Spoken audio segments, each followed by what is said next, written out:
Hello everyone, thank you so much for having me in Bogotá. Today I'll be going over how to use benchmarks as measurement tools in the fund industry. So it'll be a little bit of a complement to what Miguel just went over.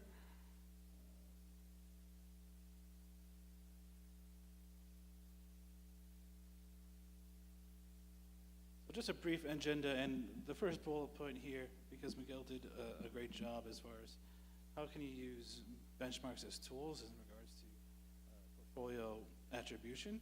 I won't go into this in too much detail. Instead, I'll be focusing on two reports that S&P puts out on a semi-annual basis. The first one is our SPIVA scorecard, and the second is our persistence scorecard. So first up, I just want to give a little bit of a background of the SPIVA scorecard if you aren't familiar with it. So here, SPIVA stands for S&P indices versus active mutual funds, and is a widely followed report that measures the performance of these funds versus respective benchmarks over different time horizons. The typical time horizons we use would be 1 year, 3 year, 5 years. Certain regions go a little bit further as far as 10 years go. And what I want to do first is go over the methodology that we use to actually perform this analysis, and what sort of corrections that we make to ensure that the analysis is a concrete analysis and robust analysis. So the first thing we do is a survivorship correction. And what this means is we don't only want to measure the performance of funds that are still active today. If we're going to go back 1, 3, and 5 years, we want to make sure that we start with point-in-time data. So if we're going back 5 years, we get the list of all funds that were active 5 years ago, and then track the performance from there. Apples-to-apples comparison means that we want to ensure that we're using a proper benchmark to measure the performance of the active funds. And a case in point that I'll show later, we don't want to use an all-cap market benchmark equities to measure a manager that is only focused on small cap equities. So in this case, the style category for the fund would be small cap, and we'd make sure that we're using a small cap benchmark to measure the performance. We also like to show asset weighted versus equal weighted returns. So here, for funds, larger net assets, we want to show as an industry as a whole how they performed. We'll do asset weighted, and then also we'll do equal weighted to get rid of the larger funds influencing the industry-wide returns. Style consistency means that if a fund does change style, say a portfolio manager changes from a mid-cap focus to a small-cap focus, we take that into account. So where, for the time period that they were a mid-cap manager, we would be using a mid-cap benchmark, and then if they switch to a small cap, we would switch to a small cap benchmark. And lastly, an important thing that we do is data cleaning to avoid double counting multiple share classes. So a lot of funds do have multiple share classes. One share class may be focused towards retail, one may be focused on institutional. So to avoid double counting the performance, we take the fund with the largest net assets, or the share class with the largest net assets. And the main focus of today, we'll be going over some of the performance figures across the globe, but the focus will be on SPIVA Latin America. In here, we measure the performance of active funds in Brazil, Chile, and Mexico. Unfortunately, we do not cover Colombia yet, but that is something we are looking into and hopefully can report in the future. So this infographic here is just giving the results of the 2017 SPIVA scorecards. So you can see that now at S&P, we started out with the US scorecard in 2002. So it has over 15 years of data. We've expanded pretty much across the globe. We're covering all 6 continents across the globe. We have Europe, we have Japan, India, Australia, and Latin America, as you can see. And across the board, just to give a little bit of a minute or two on the actual results that we see, the largest market in the U.S., you can see maybe a little bit small, but we're measuring the performance of 1 year, 3 year, and 5 year. In the short term, there's a little bit more success for managers. 63% underperformed the benchmark, but over the longer term, 84% underperformed. Otherwise, there are some success stories. You see Japan, no matter what time horizon you look at, they actually did quite well. 85% of funds outperformed the Japan BMI benchmark, or TOPIX 150. Likewise, in India, we see managers do well as well. And just one thing to note here is we are using the net of fees performance figures as we like to use the net of fees because that is the end result that the investor gets.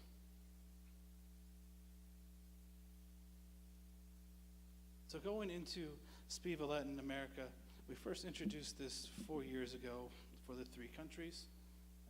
Really what we're looking for is a robust data set and a high number of counts to where we can actually come to a conclusion and not only look at categories that have too small of a sample size.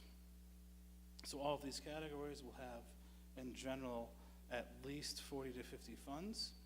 Some of the Brazil categories, it's a very large market, so we're looking at hundreds of funds in each category here.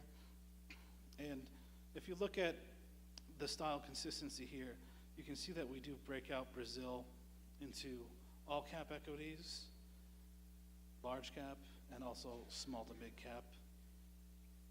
Just some notes on the performance figures here. In the short term, you can see that the managers that focus on certain styles and sizes did a little bit better in Brazil. But in the long term, you can see the vast majority of managers underperform. If you look into the corporate bond market and the government bond market in Brazil, you can see that the vast majority do underperform, while in the longer term, the government bond funds actually do a little bit better. 38% outperform the MB market index. And this is, we don't want to keep this as like an active versus passive performance figure, but I think this is very useful information. If you're a portfolio manager, this is one great way to look at your own performance. How do you stack up against the industry? You can see that in general, a lot of the funds do underperform on an industry basis, but if a portfolio manager is able to outperform the industry, this is a very strong selling point. And combine that with the portfolio performance attribution that Miguel went over, you can also go over why you outperformed.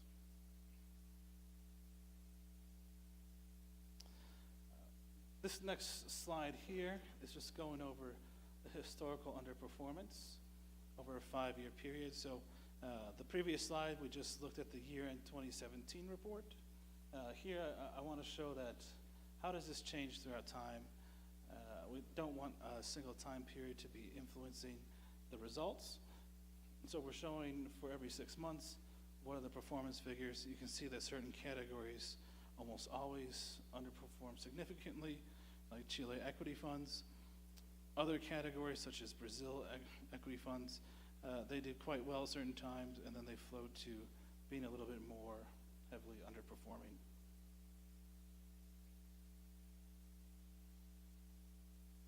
The next slide I want to go over is a calendar year performance.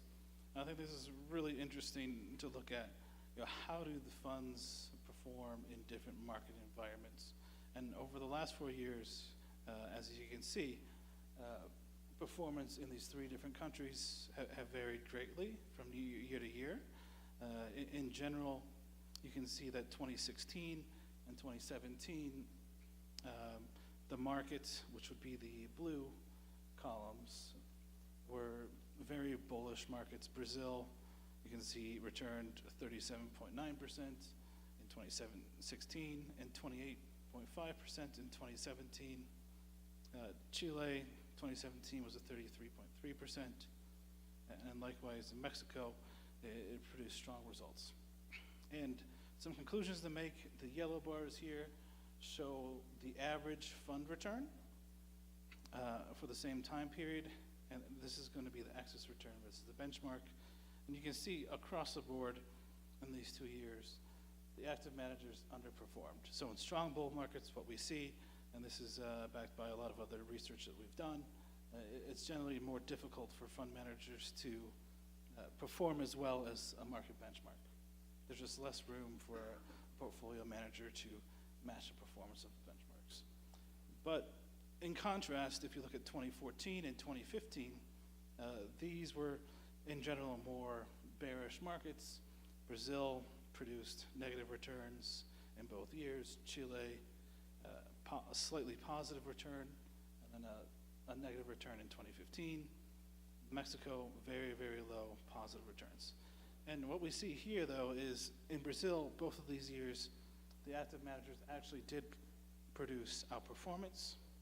So you can see that one of the big proponents and selling points of active managers is, well, how do they perform in bear markets? This is a big selling point, and what we see, at least in Brazil, and also in the other countries, but not as much, that they are able to perform a little bit better than the benchmark. Another thing I want to touch on, as far as the last slide goes for the SPIVA scorecard, would be, does fund size matter? And by that I mean, do larger funds by net assets generally outperform the smaller funds? So here, what we do for each category is we asset weight the returns, and then we also equate the returns and show the resulting figures. And what's interesting here, thinking of fund managers that are larger in nature, have more net assets, are generally more experienced, will have more sophistication, and you can see that actually comes through in this report here. In Brazil, in all equity and fixed income categories, and Mexico, these asset-weighted returns actually do a lot better than the equal-weighted industry average. The one exception would be Chile, where the asset-weighted returns underperform the equal-weighted returns by about 1%. But what's really interesting, if you look at the Brazil equities, you can see that asset-weighted outperforms by almost 3.2%.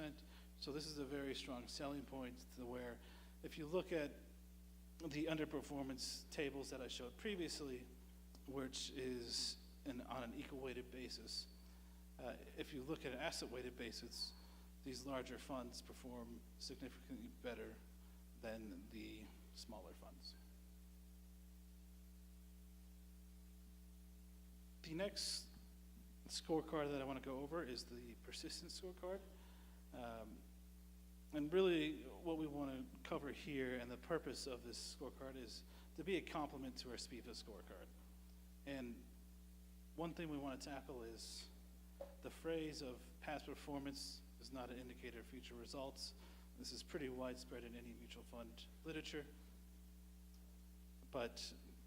And while we say that, a lot of people still look at performance.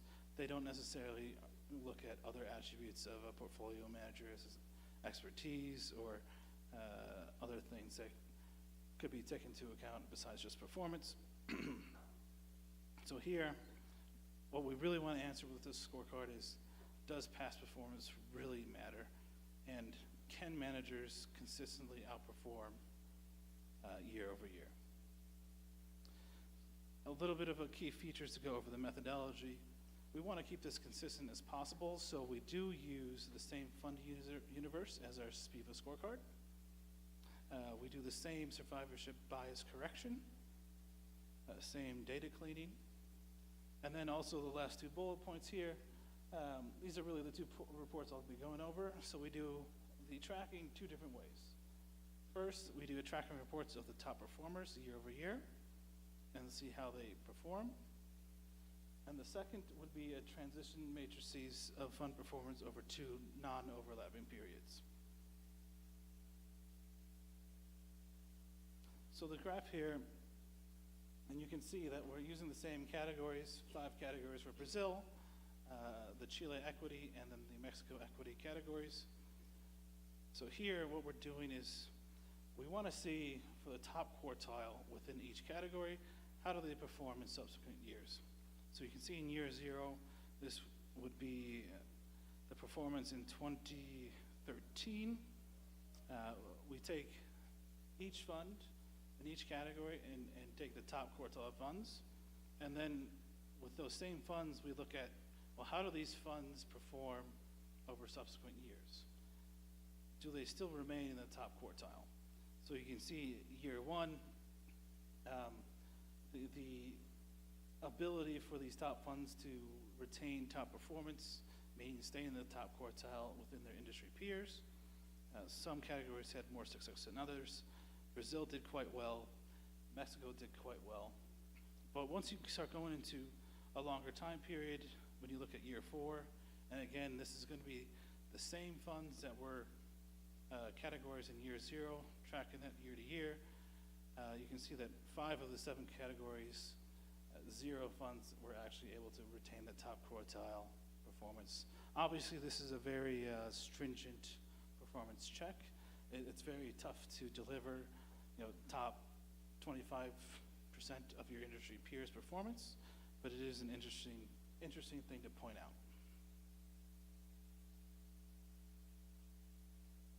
This next slide is going over a 3-year transition matrix. So here, just for simplicity, I'm only going to be looking at the 3 main equity categories. So Brazil all-cap equity, Chile equity, and Mexico equity. And what we're doing here is we're looking at the performance of the funds in a 3-year time period from 2011 to 2014, and then we break down within each category the quartile. So the first quartile would be the highest performing funds, going down to the 4th quartile, this would be the lowest performing funds. Then what we do is we look at within each quartile, where did they transition to in the next 3 years? This is going to be completely, like I said, non-overlapping performance periods.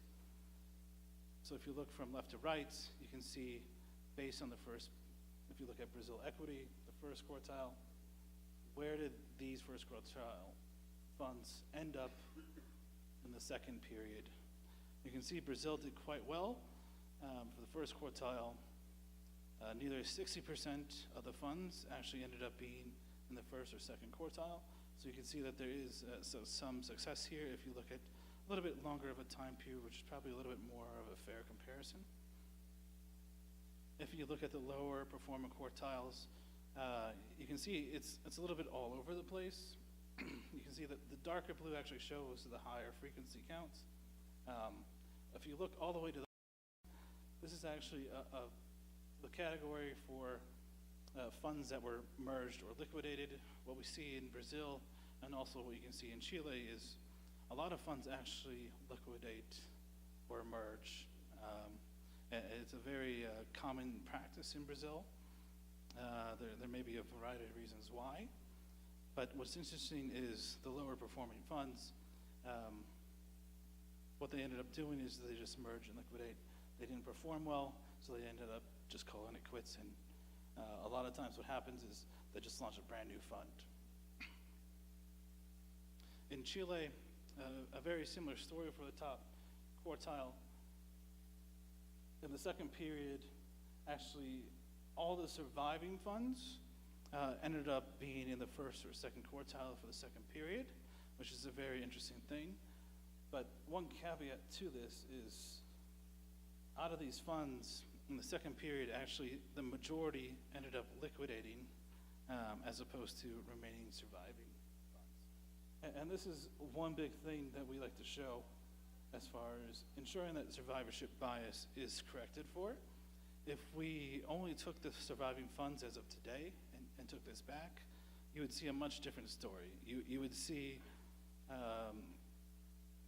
those 40% of funds taking up the 100% allocation, to where 75% of the first quartile funds would have remained in the first quartile, and then the remaining would have been the second quartile.